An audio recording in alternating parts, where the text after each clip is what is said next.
ಪಕ್ಷದ ಸಂಘಟನೆಗೆ ಕುರಿತು ಈಗಾಗಲೇ ಸಾಕಷ್ಟು ಪಕ್ಷದ ಕಚೇರಿಯಲ್ಲಿ ಸರಣಿ ಸಭೆಗಳನ್ನ ಮುಕ್ತಾಯ ಮಾಡಿದ್ದೇವೆ.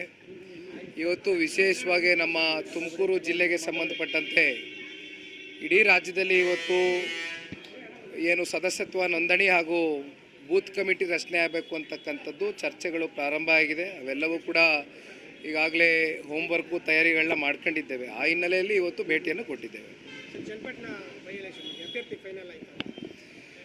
ಚನ್ನಪಟ್ಟಣ ಉಪಚುನಾವಣೆ ಕೇವಲ ಚನ್ನಪಟ್ಟಣದಲ್ಲಿ ಅಷ್ಟೇ ಅಲ್ಲ, ಇವತ್ತು ಸಂಡೂರು ಇರ್ಬೋದು, ಶಿಗ್ಗಾವಿನಲ್ಲಿರ್ಬೋದು, ಚನ್ನಪಟ್ಟಣ ಮೂರು ಕಡೆ ಇವತ್ತು ರಾಜ್ಯದಲ್ಲಿ ಉಪಚುನಾವಣೆಗಳು ನಡಿಬೇಕಾಗಿರ್ತಕ್ಕಂಥದ್ದು.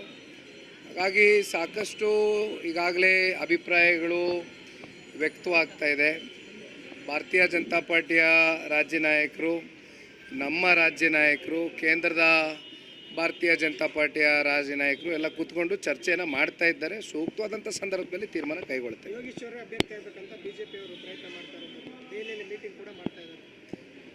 ಚರ್ಚೆಗಳು ಆಗಬೇಕಾಗ್ತದೆ. ಆರೋಗ್ಯಕರವಾದಂಥ ಒಂದು ಚರ್ಚೆಗಳು ಆದಾಗಲೇ ಫಲಿತಾಂಶ ನಮ್ಮ ಪರವಾಗಿ ಬರಲಿಕ್ಕೆ ಸಾಧ್ಯ. ಆದರೆ ಅಂತಿಮವಾಗಿ ಯಾವುದೇ ಅಭ್ಯರ್ಥಿ ಅಂದರೂ ಕೂಡ NDA ಅಭ್ಯರ್ಥಿ ಆಗಿರ್ತಾರೆ. ಅಷ್ಟೇ ನೋಡೋಣ, ಬನ್ನಿ. NDA ಅಭ್ಯರ್ಥಿ ಅನ್ನಲ್ಲ, ಇಲ್ಲಿ JDS BJP ಅನ್ನೋ ಪ್ರಶ್ನೆ ಇಲ್ಲ. ನಾವು ಒಟ್ಟಾಗಿದ್ದೇವೆ, ಒಗ್ಗಟ್ಟಾಗಿದ್ದೇವೆ. ಹಾಗಾಗಿ ಇದು NDA ಅಭ್ಯರ್ಥಿ ಆಗುತ್ತೆ ಅಂತಿಮವಾಗಿ. ಲೋಕಸಭೆ ಚುನಾವಣೆ ಬಳಿಕ ಪಕ್ಷಕ್ಕೆ ಇನ್ನಷ್ಟು ಊರು ಬಂದಿರುವಂಥದ್ದು ಯಾವ ಥರ ರೂಪುರೇಷೆ ಮಾಡುವಂಥದ್ದು ಸಭೆಗಳು ಮಾಡ್ತೀರಾ?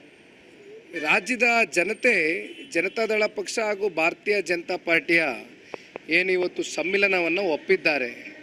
28 ಲೋಕಸಭಾ ಕ್ಷೇತ್ರಗಳಲ್ಲಿ ಅತಿ ಹೆಚ್ಚು ಸಂಸದರನ್ನು ಆಯ್ಕೆ ಮಾಡಿ ಶ್ರೀ ನರೇಂದ್ರ ಮೋದಿಜಿ ಅವರಿಗೆ ಒಂದು ಕೊಡುಗೆಯಾಗಿ ರಾಜ್ಯದ ಜನತೆ ಕೊಟ್ಟಿದ್ದಾರೆ. ಅದರಲ್ಲೂ ನಮ್ಮ ತುಮಕೂರು ಜಿಲ್ಲೆಯಿಂದನೂ ಇವತ್ತೇನು ಸೋಮಣ್ಣವರು ಕೂಡ ಗೆದ್ದಿದ್ದಾರೆ. ಇವತ್ತು MOS ಆಗಿ ಕೆಲಸವನ್ನು ಮಾಡ್ತಾ ಇದ್ದಾರೆ, ಅವರು ಕೂಡ ಮಂತ್ರಿಗಳಾಗಿ. ಹಾಗಾಗಿ ರಾಜ್ಯ BJP ಮತ್ತು JDSನ ಹೊಂದಾಣಿಕೆಯನ್ನು ಒಪ್ಕೊಂಡಿದ್ದಾರೆ.